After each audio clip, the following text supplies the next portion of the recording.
here on the Colour of Country Life. Great to be catching up with the member for Wannon, Dan Tehan. How are you, Minister? I'm going very well, and please call me Dan. Yes, I should call you Dan, of course. Just you're used to it in your Trade Minister role. How good is it to be able to travel about the electorate when you've got those other commitments, I guess, during the regular parliamentary time? Oh, it's fantastic. Great being out and about in our local communities. We've got some of the most wonderful local communities, people doing extraordinary things, and it's just terrific to be out and about over the 6 weeks of this campaign. And having been out and about over the last 3 years, although I must say with the pandemic, it made it a little bit harder. Yes, but nonetheless, what you're doing as Trade Minister would, I imagine, have benefits, particularly for farmers in the electorate of Wannon too. Oh, absolutely. And one of the things that I'm really proud of is my time as Trade Minister over the last 18 months is the fact that we've been able to negotiate a UK free trade agreement which gives access to the UK market for our dairy farmers, for our beef producers, for our sheep meat producers, for our wool, for our wine, and it means that we will get zero tariff access into the UK market in all these key areas, and that is a big win for our local farmers. And in the same way, we've been able to do it with India.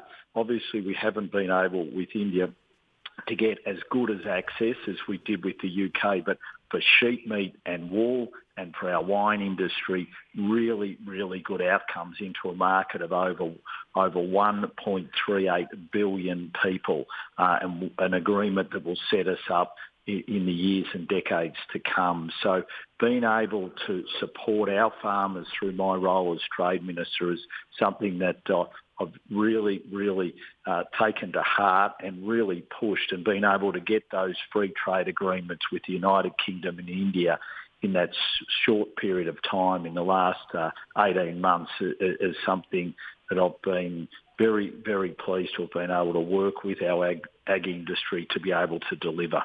Now, Dan, also when you look at the trade picture in China, their sanctions have hurt on the wine and barley front, but is the landscape perhaps shifting with Russia being hit with pretty heavy sanctions? Is China perhaps with a strong position Australia's taking at the World Trade Organisation? We could see some movement for our barley and wine producers sometime in the future. Well, one of the extraordinary things about Australian exporters is their resilience and the quality of their product, which means if one market is cut off, another market opens up, and we've seen that with our wine. We now are exporting more to the UK, more to the US, more to Canada as a result of the coercion from China. When it comes to barley, we've been able to open up new markets in Latin America, Mexico, in Saudi Arabia. And when it comes, for instance, to our coal, which was also impacted, we've seen it go to other markets, including the Indian market.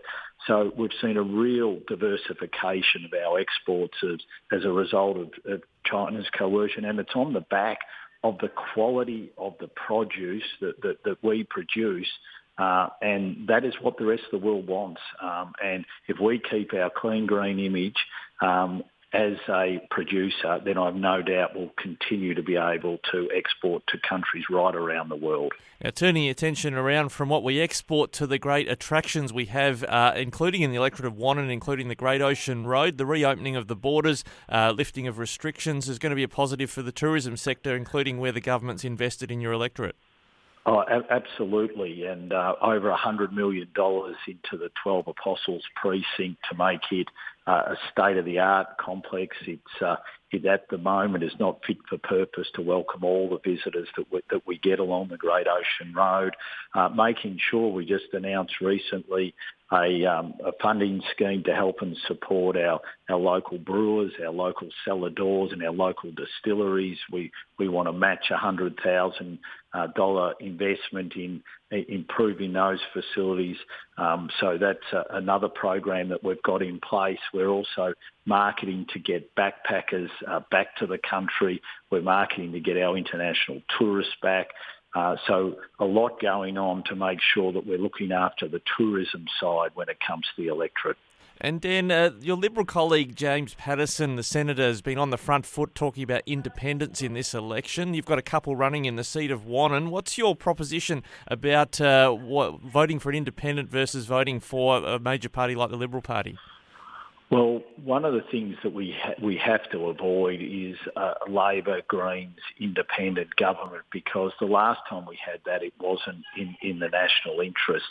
So very much want people to think of a clear choice at this election. You've got a coalition government which is offering economic certainty, offering a strong economy, offering a strong future, versus a hung parliament, Labor, Greens and independents, which the last time we saw that was chaotic and will weaken our country, not strengthen it. So think about a strong economy, a strong future.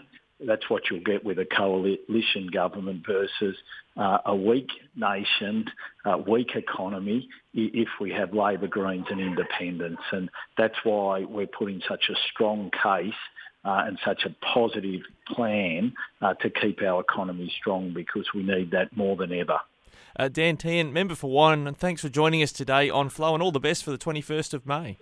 Thanks very much.